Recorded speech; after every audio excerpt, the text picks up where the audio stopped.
नमस्कार, सत्यहिंदी.com पर आपका स्वागत। मैं हूं शैलेश। क्या भारत में वाणिज्य नीति और विदेश नीति, इन सब चीज़ों का संचालन अब अमेरिका करेगा? आज दो ऐसी खबरें आई हैं जिनको देखकर ऐसा लग रहा है कि अमेरिका असल में भारत को अपना पिछलग्गू बनाकर रखना चाहता है। एक खबर तो ये आई है कि अमेरिकी सरकार ने भारत को 1 महीने तक यानी 30 दिनों तक रूस से तेल खरीदने की अनुमति दी है, छूट दी है, उसको अनुमति भी कह सकते हैं, क्योंकि रूस से तेल खरीदने के कारण अमेरिका ने भारत पर 25% अलग से टैक्स लगाने की घोषणा की थी कि यानी जो सामान भारत से अमेरिका जाते हैं उन पर 25% अलग टैक्स लगेगा अगर भारत ने रूस से तेल खरीदना बंद नहीं किया। और मजबूर होकर भारत सरकार को ये करना पड़ा और तब अमेरिका ने ये 25% जो टैक्स था उसको हटाने की घोषणा कर दी। उसके अलावा भारतीय सामान जो है उस पर 25% टैक्स की घोषणा कर दी थी। बाद में जो ट्रेड डील हुआ उसमें ये बताया गया कि 18% लगेगा, और अब अमेरिकी सुप्रीम कोर्ट का जो फैसला आया है उसके बाद इसके 15% होने की उम्मीद की जा रही थी। लेकिन अब जो खबरें आ रही हैं एक के बाद एक करके, उससे तो ये लगता है कि अमेरिका ने ठान लिया है कि भारत को पिछलग्गू रहना पड़ेगा, और इस पर भारत की प्रतिक्रिया उतनी तीखी और मुखर नहीं है। भारत की क्या मजबूरी है, और इसको समझने के लिए हम एक और अमेरिकी राजनयिक या उनके मंत्री को कोट करना चाहते हैं, जिन्होंने भारत में 5 मार्च को भाषण दिया। ये हैं क्रिस्टोफर लैंडे। क्रिस्टोफर लैंडे जो हैं वो विदेश उपमंत्री हैं अमेरिका के, और उनको 5 मार्च को दिल्ली में रायसीना डायलॉग्स के नाम से प्रचलित एक संगोष्ठी या सम्मेलन में बुलाया गया था। ये देश के जो बड़े विचारक लोग होते हैं वो इसमें आते हैं और इस पर बात करते हैं। क्रिस्टोफर लैंडे ने 2-3 बातें ऐसी की हैं जिसको सुन करके भारत को दंग रह जाना पड़ेगा। पहली बात तो उन्होंने ये कही कि अमेरिका अब उस तरह की गलती नहीं करेगा जिस तरह की गलती उसने 20 साल पहले चीन के साथ की थी। और उन्होंने ये भी कहा कि भारत को अब चीन जैसी गलती जो अमेरिका से हुई थी उसको करने की अनुमति नहीं दी जाएगी, और उस पर उन्होंने सफाई भी दी। उन्होंने बहुत साफ कहा कि भारत को एक बड़े उत्पादन केंद्र के रूप में विकसित करने और की अनुमति नहीं दी जा सकती है, ताकि आगे चलकर वो अमेरिकी कंपनियों को पीछे छोड़ दे। ये ज़रा संदर्भ समझ लीजिए कि चीन के साथ ऐसा ही हुआ था 1990 के बाद, और 2000 के आते आते अमेरिका ने चीन को दुनिया की फैक्ट्री या उत्पादन हब बनाने की में पूरी ताकत लगा दी। अमेरिकी कंपनियां जो हैं वो चीन में आकर उत्पादन करने लगी, बड़ी बड़ी कंपनियां पहुंच गई, और चीन ने वहां से सीखा, और सीख करके उन्होंने अपने जो सामान है वो भी विकसित कर लिए। और पिछले 20 वर्षों में चीन किस तरह से एक विकासशील देश से विकसित देश की श्रेणी में खड़ा हो गया है वो हम सब लोग जानते हैं। पिछले 4-5 सालों से चीन और अमेरिका के बीच इसको लेकर तरह तरह के विवाद शुरू हुए। कई तरह के प्रतिबंध उन्होंने चीन पर लगाए। कई सारी अमेरिकी कंपनियों को एक तरह से निर्देश दिया गया कि वो चीन में उत्पादन बंद करें। कुछ कंपनियां भारत आईं, कुछ वियतनाम चली गई, कुछ और देशों में गई। और भारत में लोग ये उम्मीद कर रहे थे कि अब अमेरिकी कंपनियां उसी तरह से भारत में आएंगी जिस तरह से चीन में गई थी, और जिस तरह से चीन का विकास हुआ वैसे ही भारत का विकास हो जाएगा। हालांकि इसके कोई लक्षण दिखाई नहीं दे रहे हैं।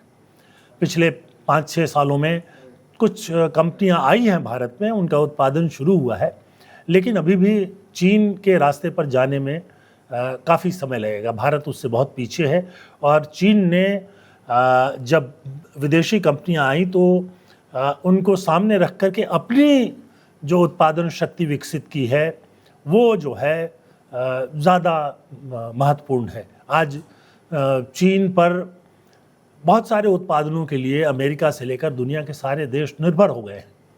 और वैसे में क्रिस्टोफर लैंडे ये कहते हैं कि अब अमेरिका ऐसी गलती नहीं करेगा। मतलब ये कि भारत को वहाँ तक नहीं जाने देगा।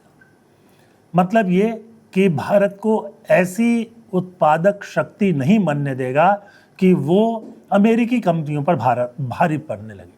वो कहते हैं कि अब रेसिप्रोकल होगा, यानी दोनों देशों के बीच बराबरी से चीज़ें चलेंगी। हालांकि ये दिखता नहीं है, क्योंकि अमेरिका चूँकि एक सुपर पावर है और वो जब चाहे तब भारत पर जो है कभी न कभी कुछ न कुछ प्रतिबंध लगाता है और भारत लंबे समय से उसका पालन करता आया है। आपको पता ही है कि एक समय पर इराक से तेल लेने पर रोक लगा दिया था, फिर ईरान से तेल लेने पर रोक लगाया गया, फिर उसके बाद रूस से तेल लेने पर रोक लगाया गया। इस तरह के बहुत सारे रोक हैं जो भारत पर समय समय पर लगाए जाते रहे हैं और भारत को उनका पालन करना पड़ा है। और इसको लेकर विपक्षी जो हैं वो मोदी सरकार की बड़ी कटु आलोचना करते रहे हैं। जिस तरह से अमेरिका ईरान युद्ध में भारत ने खामोशी का रुख दिखाया, उसको लेकर भी काफ़ी आलोचना हुई और ये कहा गया कि भारत की खामोशी जो है एक तरह से इजराइल अमेरिकी युद्ध को और इनकी जो कार्रवाई है उसको समर्थन देने की तरह है। तो क्या ये बातें सच नहीं हैं? क्या क्रिस्टोफर लैंडे ने जो कुछ कहा वो सच नहीं है? जिस तरह से उन्होंने अपना व्याख्यान दिया वो एक तरह से अमेरिकी सरकार का नीतिगत बयान की तरह था, जिसमें उन्होंने साफ संकेत दे दिया कि अगर भारत को अमेरिका की मदद चाहिए तो उसको बहुत तरह की छूट देनी होगी। जैसे कि वो चाहते हैं कि चीन सागर में जो चीन के साथ अमेरिका का विवाद चल रहा है उसमें भारत साथ दे। भारत साथ दे या नहीं दे ये अलग बात है, लेकिन उनका कहना है कि अमेरिका अब अपने हितों को ध्यान में रखेगा। हालांकि मन बहलाने के लिए उन्होंने ये भी कह दिया कि जिस तरह से भारत जो है अपने हितों को ध्यान में रखता है।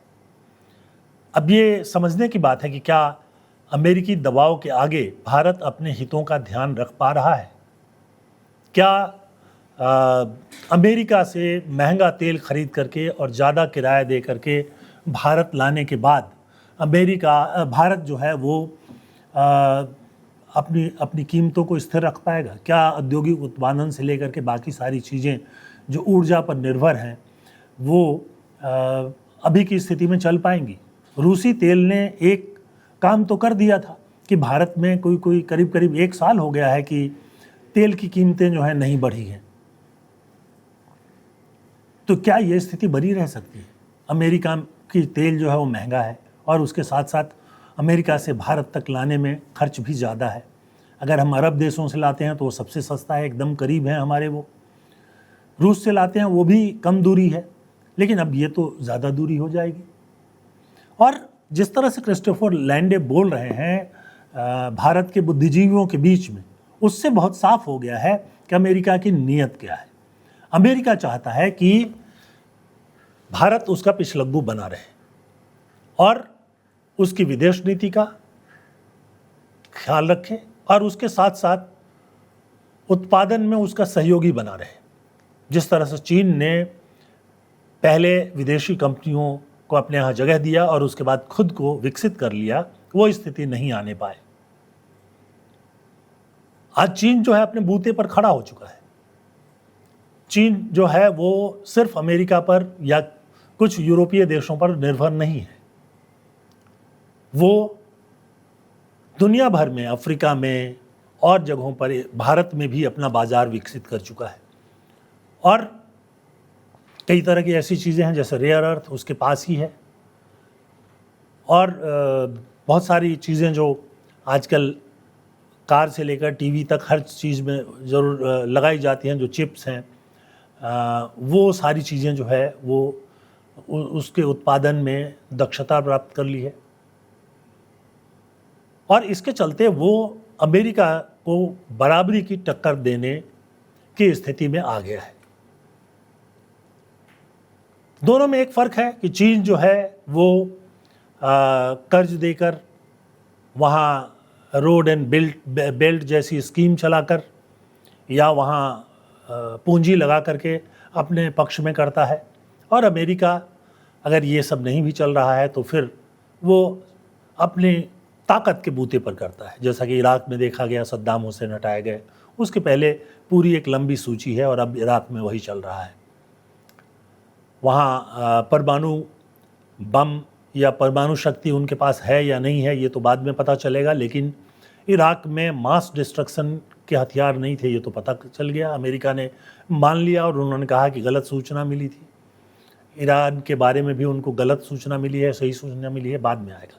लेकिन भारत के लिए ये एक चेतावनी है और भारत को आँख खोलकर आगे चलने के लिए तैयार होना पड़ेगा। अगर भारतीय उद्योग या भारत की सरकार ये सोचती है कि अमेरिका के बूते पर वो लंबी दूरी तय कर पाएंगे और एक बड़ी शक्ति बन पाएंगे तो ये सोच शायद गलत है।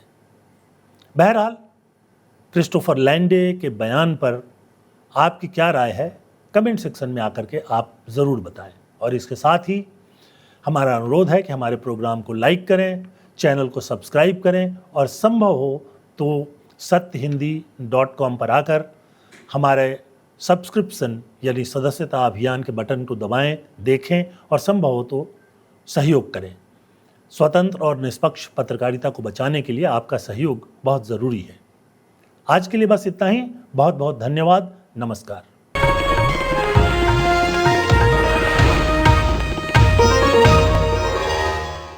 Copyright disclaimer under Section 107 of the Copyright Act 1976. Allowance is made for fair use for purposes such as criticism, comment, news reporting, scholarship, and research. Fair use is a use permitted by copyright statute that might otherwise be infringing.